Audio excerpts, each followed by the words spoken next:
पाकिस्तान तहरीक इंसाफ ने ये नहीं सोचा होगा कि आज के दिन उनके साथ ये होगा। ये तो शायद उन्होंने सोचा होगा कि एहतजाज के अंदर लोग उस तरह नहीं आएंगे, कहीं पर एहतजाज तगड़ा होगा, कहीं पर बिल्कुल ठुस होगा, लेकिन ये नहीं सोचा होगा कि जिस दिन वो कह रहे थे कि पाकिस्तान के अंदर इनकलाब लेके आएंगे, उस दिन उनकी लीडरशिप की अगली खेप भी नाअहल हो जाएगी। आज इलेक्शन कमीशन ने एक डायरेक्शन जारी किया है कि जो लोग सज़ा याफ्ता हैं 9 मई के केस के अंदर, अब वो सीट नहीं रख सकते।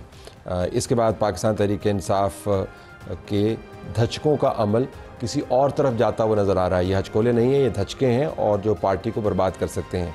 आज उनका एहतजाज है, वो भी हमारे सामने होगा। हम जानना चाहेंगे कि इन नाअहलियों के बाद और इस किस्म के एहतजाज के बाद पाकिस्तान तहरीक इंसाफ सियासी तौर पर कहाँ पर खड़ी है और सियासत पाकिस्तान तहरीक इंसाफ के गिरते हुए सितारों की वजह से कहाँ पर खड़ी है। यहाँ पर हमारे पास मौजूद होंगे उस्मान जावेद, नुमाइंदा समा टीवी मुनीफ फारूक होंगे, नुसरत जावेद होंगे, अलीना शिगरी होंगी।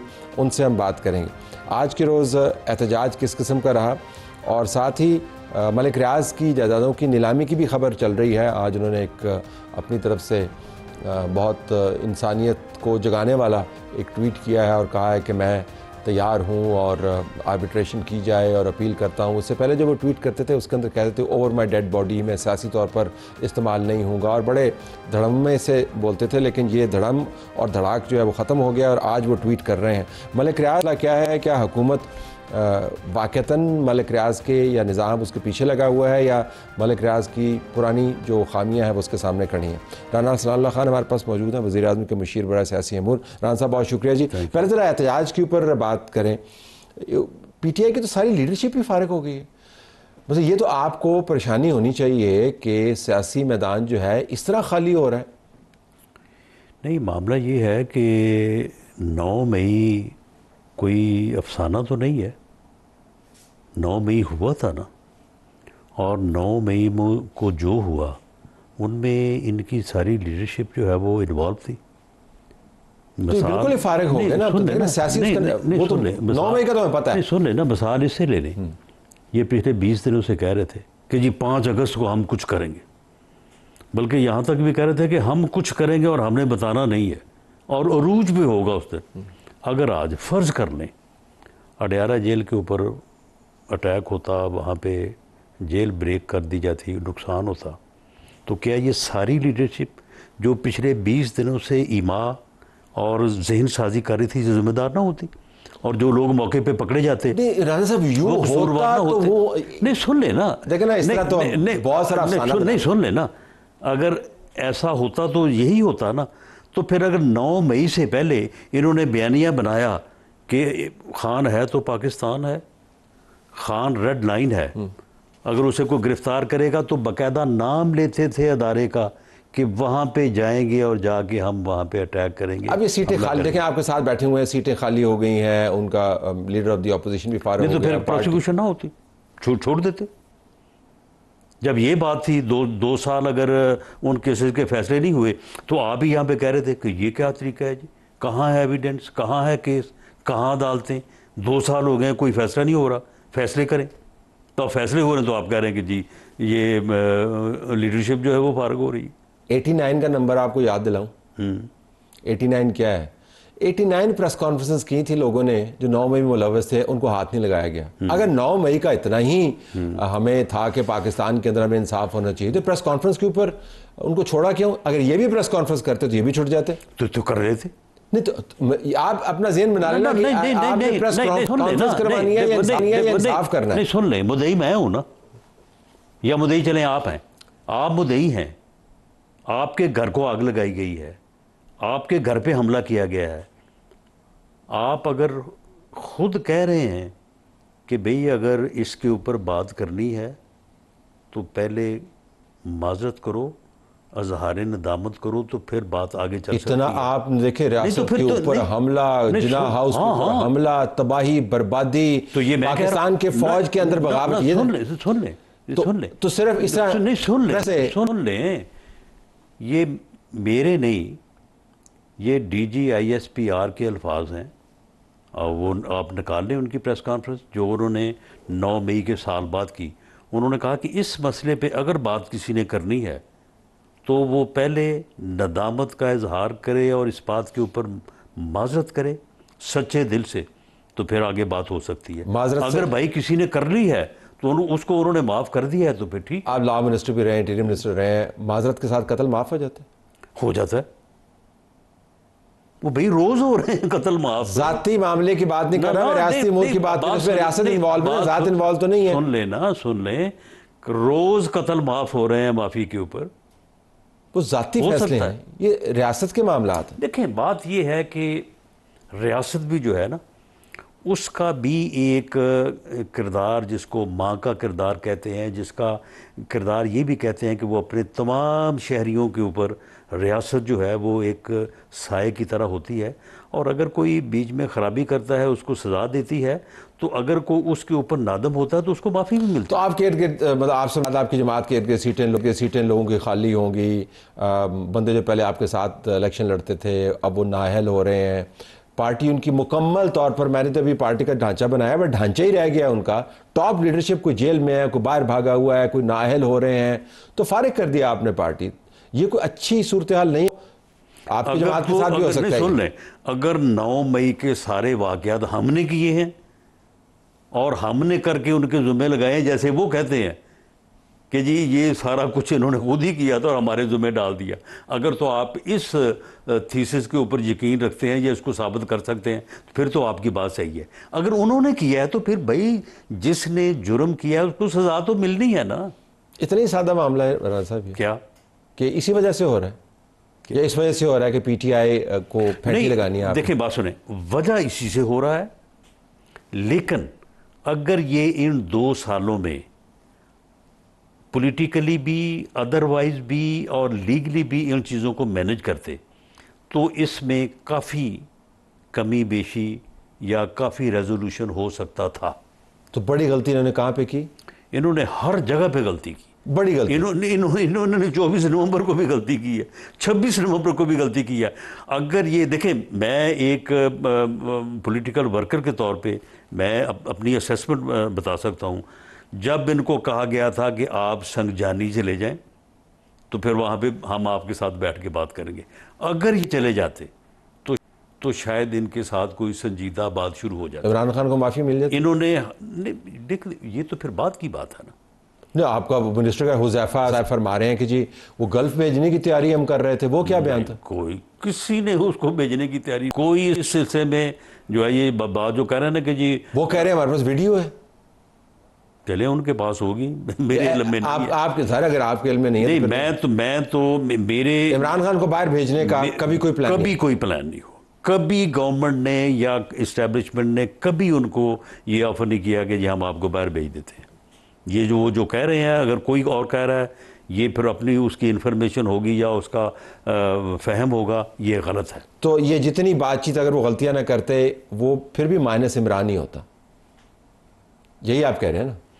तो अगर ये गलतियां इमरान खान साहब भी ना करते तो फिर नहीं, वो तो अब उन्होंने कर दी ना। मैं आपसे जानना चाह रहा हूं कि अगर वो आप कहते हैं कि सियासी तौर पर वो उस वैसे खेलते जैसे आप खेल रहे हैं, क्या ये ज़रूरी है कि इमरान खान साहब ने ये गलतियां मुसलसल करनी है? उन्होंने अपने मुखालफ लीडरशिप को यही, उनके खिलाफ यही मुहिम चलानी है सोशल मीडिया के ऊपर?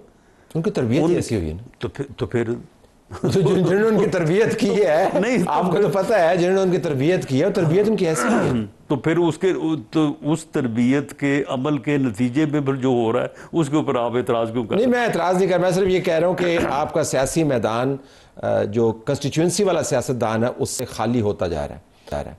और ये एक लम्हा फ़िक्रिया होना चाहिए किसी भी सियासतदान के लिए कि जब ये इस तरह का वैक्यूम बन जाता है फिर और फोर्सेस बीच में आती है ना, किसी ने तो जगह लेनी है, फिर फोर्सेस आपके कंट्रोल में नहीं होती। और ये आपके आर्गूमेंट्स में दोहरा रहे हो, ये मियां मोहम्मद नवाज शरीफ के आर्गूमेंट्स में बिल्कुल मीर साहब ने बिल्कुल, जब वो 21 अक्टूबर को आए हैं तो ये उन्होंने जो वहाँ पर बात की थी यही थी जो उन्होंने कहा था कि सब सर जोड़ के बैठे। बल्कि अभी ये कल की बात है, 30 जून को बजट पास हुआ, प्राइम मिनिस्टर मियां शहबाज शरीफ उनकी सीटों पे गए, हाल अहवाल किया, शुक्रिया अदा किया, और उसके बाद उनको आगे गुफ्तगू होनी चाहिए, डायलॉग होना चाहिए, हमें बैठना चाहिए। अगर बैठ जाते तो आज की नाअहलियाँ ना होती? देखिए मामला ये है कि इम्कानात की बात करें, वैसे मैं आपकी सोच जानना चाह रहा हूँ, अगर बैठ जाते, वो सिलसिला शुरू हो जाता, कमेटियां बन जाती है, बजरिया स्पीकर होता है, किसी वजह से होता, तो आज नाअहलियाँ ना होती। देखिए मामला ये है कि अगर 2 साल से मुकदमात चल रहे हैं और उन मुकदमात को उन्होंने वहाँ पे उनका डिफेंस ये है कि जी ये तो आपने किया है, हमने तो किया ही नहीं है। अब देखें ये सारे केसेस जो हैं, ये सारे केसेस जो है ना, इसमें जो अदारा मुद्दई है उन्होंने तो किसी जगह पे भी आके बयान नहीं दिया, पुलिस दे रही है। एक केस ऐसा है ना जो इन्होंने मेरे घर को आग लगाने की कोशिश की थी, उसमें जितने मुलज़म हैं आप पर्या बना लें, एक भी ऐसा नहीं है जो वहाँ पे नहीं था, सारे गुनाहगार हैं। हम सबको जानते हैं, वो हमारे साथ पिछले 30 साल से उनमें से बहुत सारे वर्कर हैं, कभी हमारे साथ भी होते रहे हैं, कभी मुखालफ हैं। जिन लोगों के नाम उस मुकदमे में दर्ज हैं कि इन्होंने मेरे घर को आग लगाने की कोशिश की, वो सब के सब वहाँ पे मौजूद थे। तो जो बोया वही काट रहे हैं, अगर इस तरीके से चलते तो बचने का कुछ इम्कान था। बिल्कुल। मलिक रियाज का क्या करना है आपने? उसके ऊपर भी यही गुफ्तगू जो हमने पहले की है, ये लागू कर दें, यही लागू कर। उसने क्या गलतियां की? देखिए ये मेरी इंफॉर्मेशन है कि उनको काफ़ी डील और काफ़ी गुंजाइश दी गई थी, ठीक, कि अपने मामलात को इस तरह से ठीक कर लें। किस तरह से? यानी जो भी उनके मामलात जो है वो उनमें काफ़ी जो है वो उनके मामलात में 2 ही चीज़ें हैं, ज़मीन और पैसा है। तीसरा तो मामला है ही कोई नहीं, तो ये क्या कर लें? तो फिर बात ये है ना कि जो ज़मीन है और जो पैसा है उसके ऊपर जो एक यानी मौक़िफ़ है कि जी ये आपने इस तरह से, आपकी तरफ ये बनते हैं पैसे, आपकी तरफ हाँ ये बनते हैं। और मेरी इन्फॉर्मेशन के मुताबिक ये बात तय हो गई थी। उन्हें चाहिए था कि वो इस मामले को जो है वो निपटा लेते। उन्होंने जो एक ट्वीट किया ना, कोई आज से कोई मेरा ख्याल है कोई 4-5 महीने पहले, वहाँ से फिर बात बिगड़ी। वादा माफ गवाह और ओवर माई डेड बॉडी, वो उसकी बात करें, नहीं वो देखिए वो भी गलत था। मामला ये है कि जब आपके साथ बैठ के बात हो कि जी आप ये आपके ज़ुम्मे है, आप ये अपनी ज़िम्मेदारी पूरी कर दें, तो फिर वहाँ वादा माफ कहाँ गया, बाकी सारी चीज़ें कहाँ गई? तो सियासी तौर पर आपको उनकी गवाही मतलब नहीं है? आदमी है, उसको तो जहाज़ भी चलता है, तो उसका बंदिशां भी उसके पास। ख्याल ये है कि असल मसला उसकी ज़मीन और पैसे का और वो मामला का नहीं है। असल मामला ये है कि जो बात उनके साथ तय हुई थी, अगर उसके ऊपर अमल हो जाता तो मेरा ख्याल है कि शायद ये सूरत हाल जो है ना वो ना बनती। तो अब बहुत देर हो गई, अब कोई गुंजाइश नहीं है, अब तो तरले से ही कर रहे हैं। वैसे देखिए मैं समझता हूँ कि मलिक रियाज ने, ठीक है खामियां भी हैं लेकिन खूबी भी बयान करें। वैसे खूबी उसकी देखें, बात ये है कि ये जो अपना आप मुश्किल ग्राउंड पे ध्यान से जवाब दीजिए। बिल्कुल। ये जो DHA है, ये जो बहरिया टाउन है, यार इन्होंने लोगों को रहने का ढंग सिखा दिया है। क्या सिखा दिया? रहने का ढंग सिखा दिया है। यानी इस किस्म की डेवलपमेंट और इस किस्म का सारे कब्जे के ऊपर हुई। देखिए फिर कब्जा ना करते ना, कब्जा ना करते नहीं तो कब्जे के ऊपर डेवलपमेंट देखिए मामला ये कब्जे वाली जमीन के ऊपर तो माजरत के साथ आप मस्जिद भी नहीं खड़े रहने देते। आप बता रहे हैं कि लोगों के लिए रिहाइश का बंदोबस्त किया, कब्जे की जमीन, तो अच्छी बात होगी। मैं ये कहता हूँ कि जो रियल स्टेट का मामला है, जो यानी ये हाउसिंग का जो मामला है, ये स्टेट ऑफ पाकिस्तान का मामला, ये रियल स्टेट वाला नहीं है। नहीं सुन ले, ये जो हाउसिंग का मामला है, हाउसिंग के मामले में बहरिया टाउन जो है उनकी एक यानी कंट्रीब्यूशन है, DHA की एक कंट्रीब्यूशन है। लेकिन अब अगर उस कंट्रीब्यूशन के साथ आप मामलात को कुछ ऐसा करें कि वो मामला जो है वो अदरवाइज हो और फिर उनको दुरुस्त ना करें, तो मैंने आपको कहा था ना मुश्किल जमीन पे ऐसे चल रहे हैं, मुझे समझ नहीं है। तो आप क्या करेंगे? मलिक रियाज ने अगर कोई उल्टा काम किया है, जमीन पे कब्जा किया है, तो इस वजह से उसने वहाँ पे शानदार कॉलोनी बना दी है, वो काबिल कबूल है? वो काबिल कबूल नहीं, सुन काबिल कबूल इस तरह से है कि सुप्रीम कोर्ट में केस था, सुप्रीम कोर्ट ने कहा कि जी ये ठीक है, आपने वहाँ सिंध में ज़मीन पे कब्ज़ा कर लिया है, कॉलोनी आपने बना दी है, नया कराची आप बनाने जा रहे हैं, लेकिन इतने रुपया जो है आपको भी पता कि 1000 बिलियन बनता था, 450 बिलियन के ऊपर डील हुई थी। जहाँ पे आप चूंकि उनमें से एक जज साहब दुनिया में नहीं है, तो लिहाजा मैं उसमें नहीं जाना चाहता। चले, बात ये है कि सुप्रीम कोर्ट ने एक डिसीजन कर दिया, तो अब अगर वो जो आप कहते हैं 1000 था जो 450 पे आ गया, तो फिर 450 दे देते ना। नहीं, उन्होंने तो अपनी तरफ से बाहर से पैसे लेके आए थे ना, एडजस्ट करवाया था, फिर उसके साथ ही अलकादर वाला सारा केस बन गया ना। तो मलिक, कहने का मकसद ये है कि मलिक रियाज तो फिर ऐसे ना करते ना।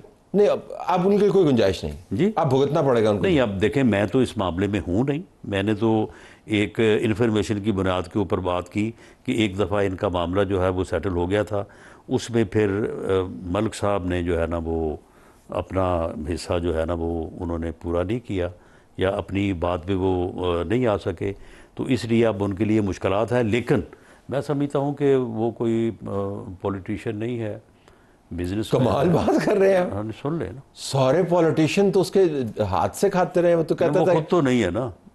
उससे बड़ा सियासतदान क्या होगा जिसके नीचे सारे सियासतदान लगे हो। महासियासतदान है। महासियासतदान मामला ये है कि बहुत सारे सियासतदान ऐसे भी हैं जो उस कैटेगरी से बाहर, आप सब कुछ रहना अकेले। तो मामला ये है कि अगर उसको जो है वो रिलीफ मिले और वो अपनी जिम्मेदारी पूरी करे, तो मैं समझता हूँ कि बिजनेस जो है वो मुल्क में चलना चाहिए। वापस आ सकता है वापस दोबारा। आप बहुत मुश्किल ज़मीन पे एहतियात से चलिएगा। नहीं, एहतियात में वैसे कह रहा हूँ। देखिए जी, वापस आ सकता है कि नहीं राणा साहब, सीधा सा सवाल। वापस अगर उसको जो है वो मामला तो उसके दुरुस्त हो जाए तो उसे वापस आ जाना चाहिए। आ सकते की नहीं बात है, आ जाना चाहिए। और अगर वो आ जाता है और उसके मामला जो है वो ठीक हो जाते हैं, या पीछे जो मैंने जिस बात की है उस वक्त शायद ऐसा था कि शायद आ जाते।